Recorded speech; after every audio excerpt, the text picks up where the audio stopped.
Muito boa noite a todos. Que a graça, a paz, o amor de Deus, o amor de Jesus Cristo estejam com todos essa noite.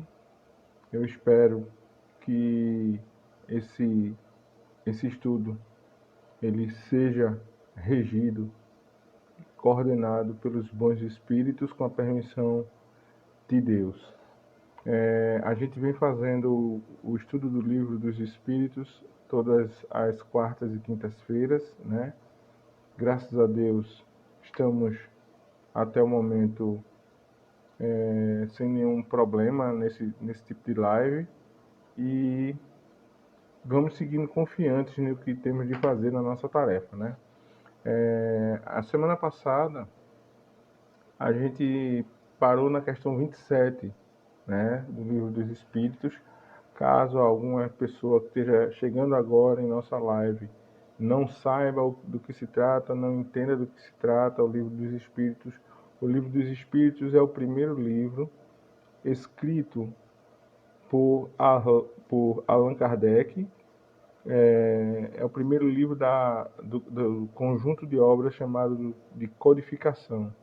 Allan Kardec ele foi o codificador do Espiritismo no mundo. Isso não quer dizer que ele seja o criador do Espiritismo. Na verdade, ele, na qualidade de codificador, ele explicou ao mundo o que é Espiritismo, né? E o Livro dos Espíritos foi o primeiro livro que ele escreveu, e ele escreveu em coparticipação com os espíritos. Então, como é que foi feito esse livro? Esse livro foi feito da seguinte forma: Kardec ele fazia as perguntas e entregava aos médiuns, e quando os médiuns estavam com a concessão dos espíritos para trabalhar, os espíritos, através dos médiuns, respondiam essas perguntas, tá? Então, na questão 27, né, ainda no que se refere à questão do espírito, né, a questão 27, ela é a última questão da parte do espírito, do segundo capítulo do livro, diz o seguinte: há então dois elementos gerais do universo, a matéria e o espírito. A pergunta vem de Kardec. Então, elementos gerais matéria e espírito, e aí eles respondem para Kardec que sim, o espírito e a matéria. E acima de tudo, Deus, o Criador, Pai de todas as coisas. Deus, espírito e matéria constituem o princípio de tudo o que existe, a Trindade universal. A Trindade universal, Deus, acima de tudo, espírito e matéria, tá? A gente conversou sobre essa questão da última vez, eu só estou dando uma resposta rápida aqui, tá? Porque hoje a gente vai para a pergunta que se refere às propriedades da matéria, tá? Diz o seguinte: as propriedades da matéria vem na questão 29, tá? E diz: a ponderabilidade é um atributo essencial da matéria. E a gente entende que por ponderável, né, segundo o dicionário Michaelis Online, entende-se daquilo que pode se pesar, avaliar, ou examinar, medir. Ou seja, a ponderabilidade, quando você pega alguma coisa, você consegue ponderar a respeito daquilo, refletir a respeito daquilo, avaliar, examinar, pesar, medir. Então, é algo essencial da matéria. E aí eles respondem para Kardec o seguinte: que da matéria, como a gente entende, sim. Marcelo, seja muito bem-vindo, meu querido. Seja muito bem-vindo. Então, da matéria, como a gente entende, sim. Não, porém, da matéria considerada como fluido universal. A matéria etérea e sutil que constitui esse fluido vos é imponderável, ou seja, a gente não consegue medir, não consegue pesar a matéria que constitui o fluido universal, certo? Nem por isso, entretanto, deixa de ser o princípio da vossa matéria pesada, do nosso corpo. A gravidade é uma propriedade relativa, fora das esferas de atração dos mundos, não há peso, do mesmo modo que não há alto nem baixo. Então, vamos mastigar essa ideia aí. O que é que ele diz pra gente? A gente tem a visão de matéria. Boa noite, Celo. A gente tem a visão de matéria. Qual é a visão que a gente tem de matéria? Aquilo que a gente consegue ver. De um modo geral, a gente consegue ver. Então, se eu tenho aqui esse lápis, eu tenho uma matéria. É um elemento, é um objeto constituído de matéria quais são as matérias que compõem esse lápis? Esse lápis é composto de grafite, de madeira e de tinta para fazer essa capinha pretinha aqui.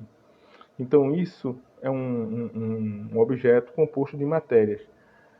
Mas a matéria que eles dizem aqui, isso é o que a gente conhece a grosso modo. Agora, a matéria etérea e sutil que constitui esse fluido, que é o fluido universal, é imponderável. Eu falei essa semana, na última semana, sobre esse fluido. Essa matéria que está ao redor do nosso corpo, chamado perispírito, ele é composto de um fluido e que a gente não consegue medir. É uma matéria, não deixa de ser uma matéria. Eles chamam de matéria etérea e sutil, é leve, ela é suave. Que constitui esse fluido vos é imponderável, a gente não consegue mensurar. Nem por isso, entretanto, ela deixa de ser o princípio da matéria pesada, o princípio da carne. A gravidade é uma propriedade relativa. A gravidade é o que nos mantém presos ao chão do nosso planeta. Fora das esferas de atração do mundo, ou seja, fora da órbita da Terra, fora da órbita dos planetas, não há peso, do mesmo modo que não há alto nem baixo.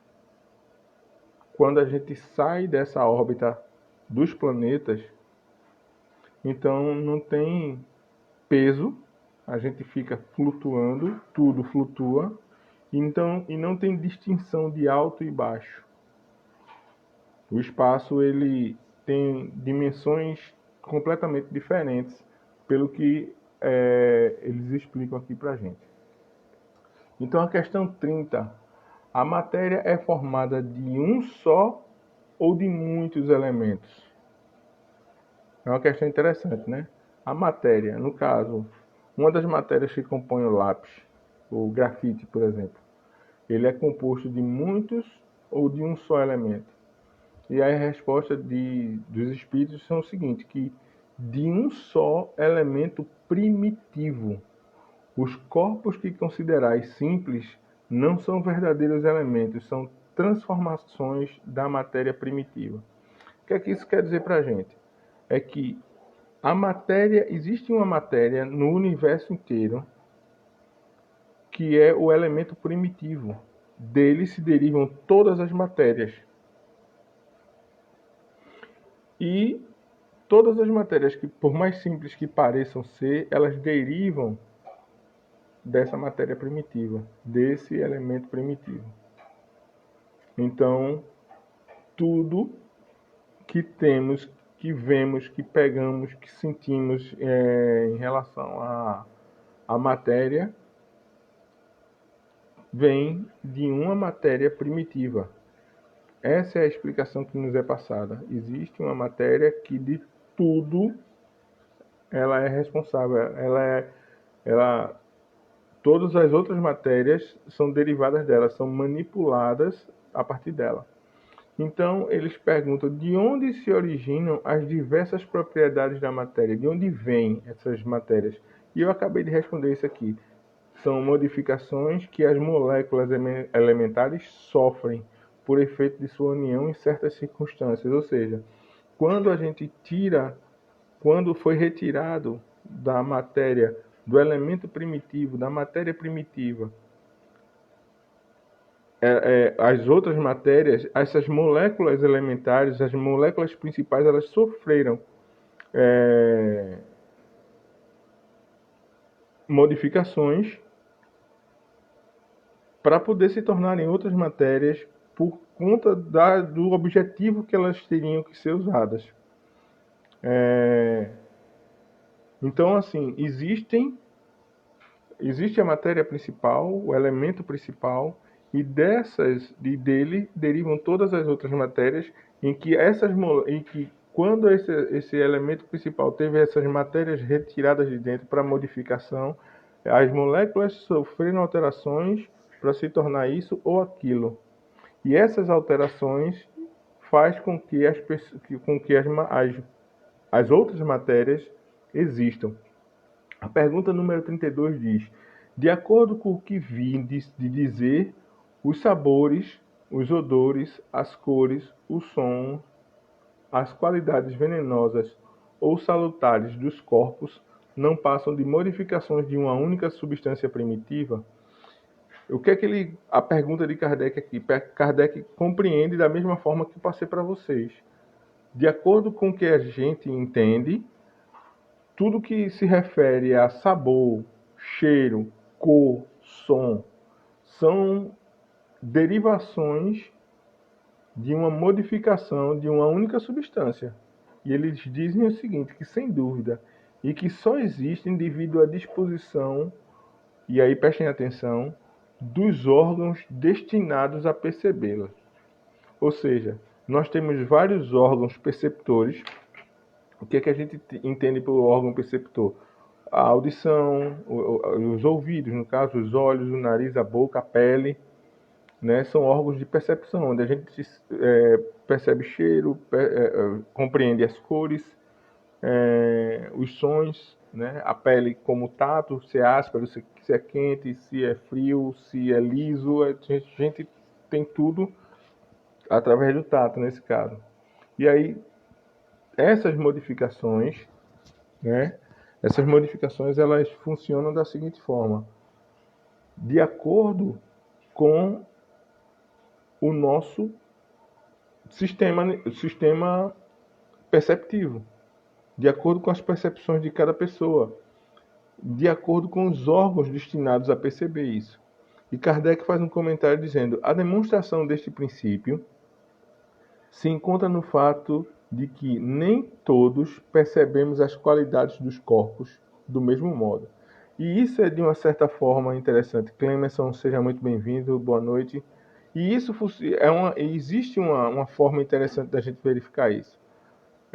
Alguém aqui em algum momento já ouviu falar de pessoas que têm problema com as cores, né?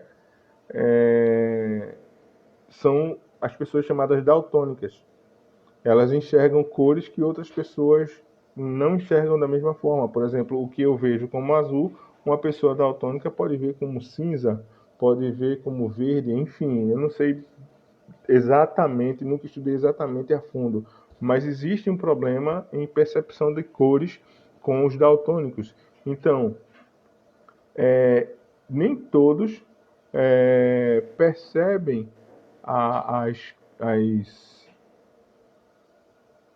matérias da mesma forma. Um cheiro que eu posso achar agradável, uma outra pessoa pode achar extremamente insuportável. Um sabor que eu acho muito bom, uma outra pessoa pode achar completamente ruim. Tudo vai depender de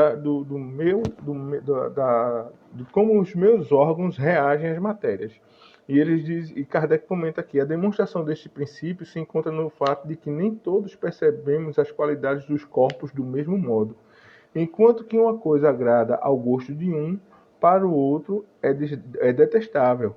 O que uns veem azul, outros veem vermelho. O que para uns é veneno, para outros é inofensivo ou salutar. Existem pessoas que são alérgicas a picadas de inseto, para outros não tem problema nenhum. Então, enfim, cada organismo pode reagir diferente às matérias dispostas no universo, né? Anderson acabou de chegar, seja bem-vindo, Anderson. Wilson, seja bem-vindo também. E aí a gente vai para a questão 33. A mesma matéria elementar é suscetível de experimentar todas as modificações e adquirir todas as propriedades? Ou seja, a pergunta é: a mesma matéria, a matéria principal, ela pode experimentar todas as modificações e adquirir todas as propriedades? E eles dizem que sim, E isso é o que se deve entender quando dizemos que tudo está em tudo. Ou seja, a matéria principal, a mesma matéria elementar, ela está em todos os elementos do mundo. E todos os elementos do mundo derivam dessa matéria. Então, quando eles dizem que tudo está em tudo. E Kardec complementa num comentário dizendo: o oxigênio, o hidrogênio, o azoto, o carbono e todos os corpos que consideramos simples são meras modificações de uma substância primitiva. Na impossibilidade em que ainda nos achamos de remontar, a não ser pelo pensamento, a esta matéria primária, esses corpos são para nós verdadeiros elementos e podemos, sem maiores consequências, tê-los como tais até nova ordem. Ou seja, o elemento principal ele foi desmontado, essas moléculas eles foram ela foi transformada em vários elementos, como oxigênio e hidrogênio, e a partir do oxigênio, do hidrogênio, do azoto, do carbono, vários elementos foram se compondo.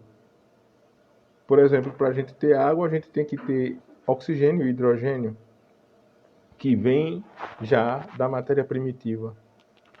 Tá? E aí, se a gente adicionar, por exemplo, sódio nessa composição que seria água, deixa de ser água, se torna um outro elemento. Quando a gente vai cozinhar, a gente põe água na panela, vamos fazer um macarrão, por exemplo, e aí a gente deixa de ter água a partir do momento que a gente joga sal. Se torna uma outra substância. A partir do momento que a gente joga óleo, já se torna uma terceira substância. E assim segue.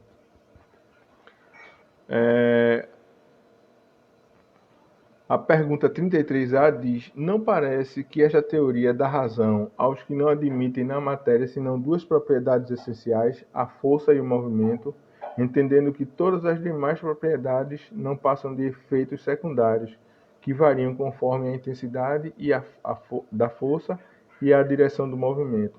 E eles respondem para a gente o seguinte, que é acertada essa opinião, falta somente acrescentar, e conforme a disposição das moléculas, como mostra, por exemplo, um corpo opaco que pode tornar-se transparente e vice-versa. De fato, a gente tem muitas matérias que, por conta da forma como as moléculas são distribuídas nela, ela muda de aparência, mas ele continua sendo a mesma matéria. No caso, ele diz aqui, com um exemplo disso, é o vidro. O vidro ele continua sendo vidro, mas como as moléculas são colocadas nele, ele pode se tornar de transparente para opaco, né, que é aquele vidro meio fosco. Questão número 34. As moléculas, elas têm forma determinada. Isso é bem interessante para o pessoal que gosta mais de física. Essa parte do estudo, ela abrange mais o pessoal que se liga mais em física, que se liga mais em química. Então, diz o seguinte, as moléculas, elas têm forma determinada. E eles dizem para a gente que, certamente, as moléculas têm uma forma. Porém, não sois capazes de apreciá-la. Ou seja, toda molécula ela tem uma forma. E ele pergunta, essa forma é constante ou variável? Ou seja, a molécula ela pode mudar de forma, e eles dizem que ela é constante. A das moléculas elementares primitivas é um tipo, variável a das moléculas secundárias, que mais não são do que aglomerações das primeiras, são várias moléculas elementares. Porque o que chamais de molécula, longe ainda está da molécula elementar. Ou seja, realmente o que eles falam para a gente é que a gente não tem sequer uma visão perfeita do que seria uma molécula. A gente tem uma visão muito grosseira. Então, quando eu falo que a gente precisa realmente de um crescimento, de uma elevação para poder compreender o todo, para poder compreender o universo de uma forma geral, porque realmente a gente precisa se desprender da matéria física e passar a a estudar mais a matéria pelo ponto de vista espiritual, porque só pelo ponto de vista espiritual que a gente consegue ter uma compreensão mais abrangente das coisas.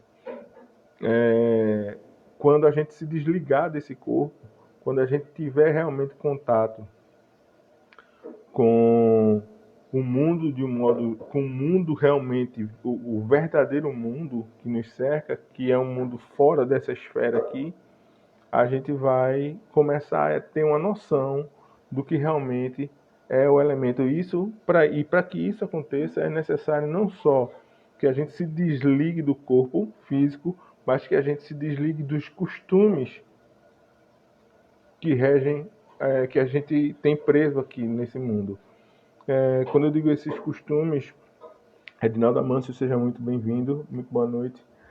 Quando eu digo que esses costumes é porque eu falo das nossas falhas morais, né, dos nossos costumes grosseiros com as nossas falhas que nos prendem materialmente.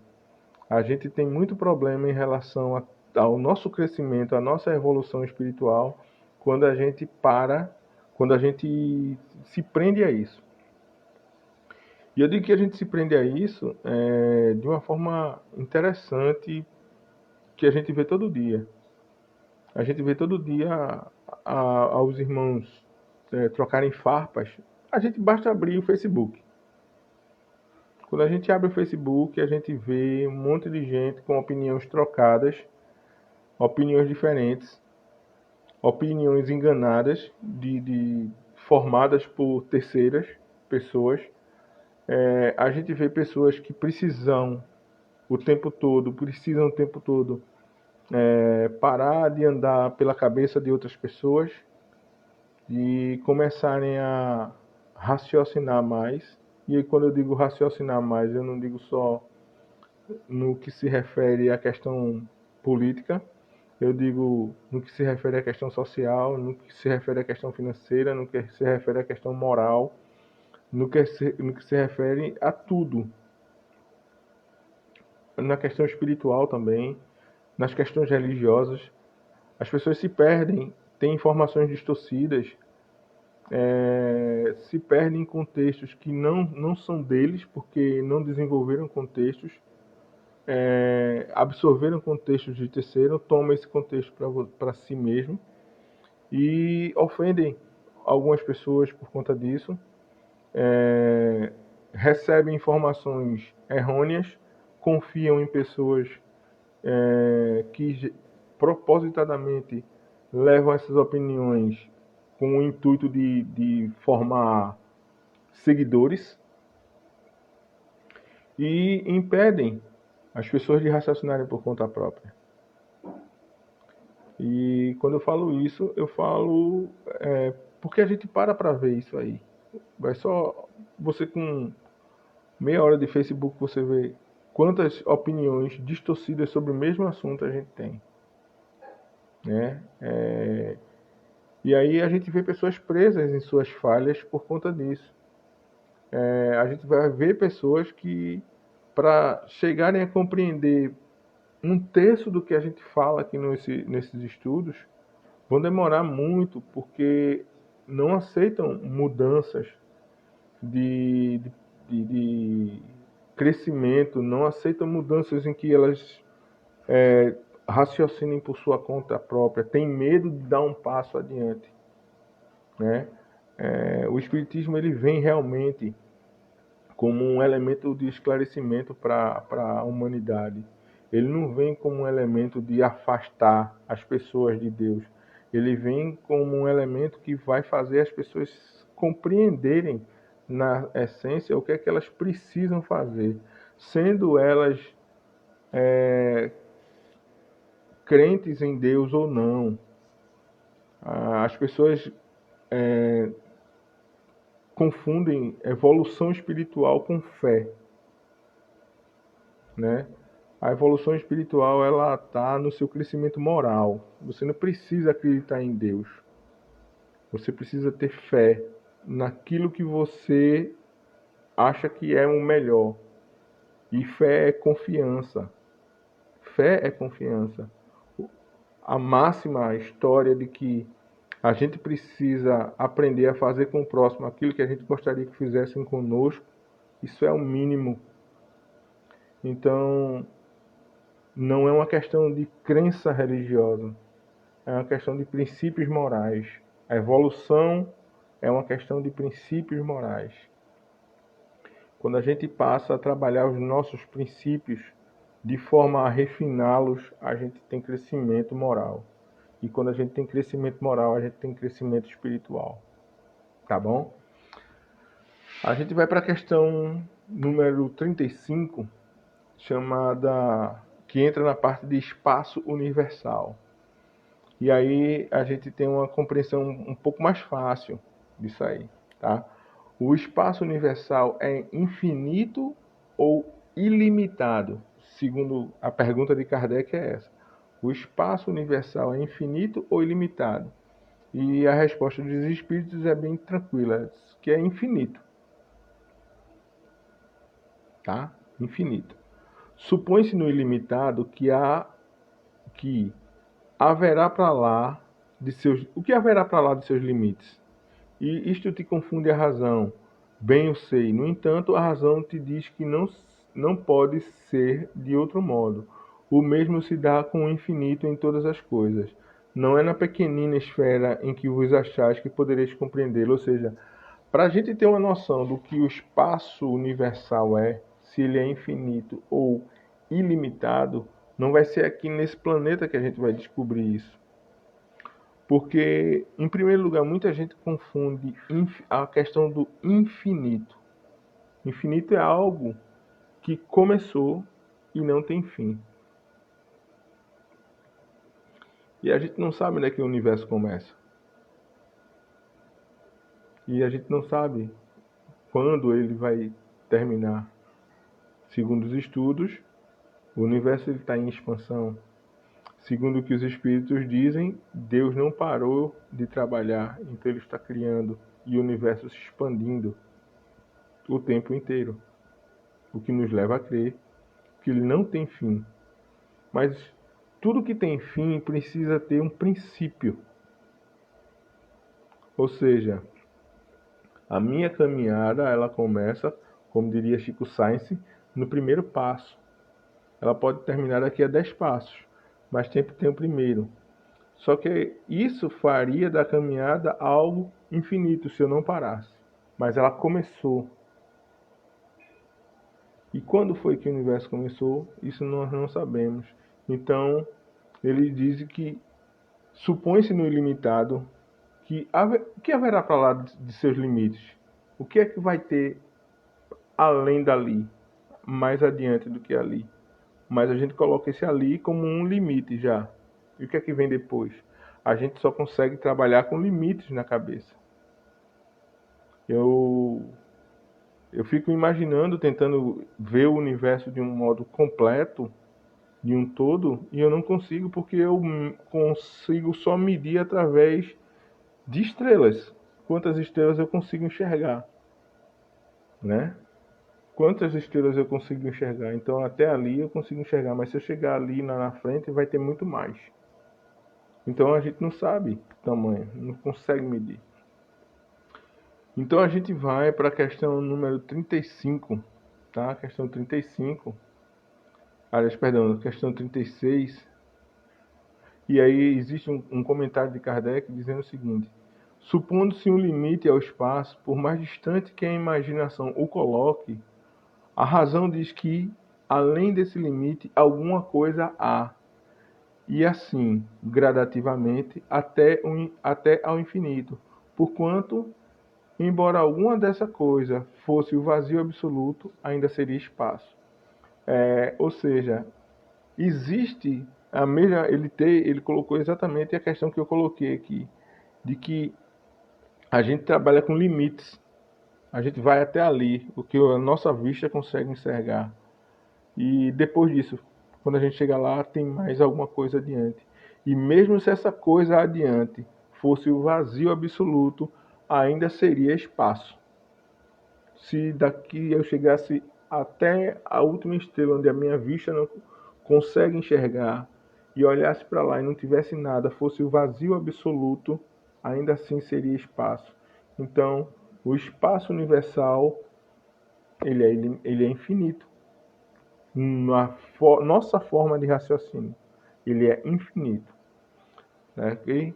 Então, pergunta 36 diz o seguinte: o vácuo absoluto existe em alguma parte do espaço? E quando ele fala em vácuo absoluto, é um espaço onde não há nada, absolutamente nada. E aí a resposta diz que não há vácuo. O que te parece vazio está ocupado por matéria que te escapa aos sentidos e aos instrumentos. Ou seja, a gente, mais uma vez, não consegue compreender que dentro do vazio absoluto existe a matéria e ela nos escapa aos sentidos. A gente não consegue, é imperceptível, tanto a nossa mente quanto aos nossos mais complexos instrumentos que a gente consiga desenvolver. E eles esclarecem isso aí pra gente. Ok?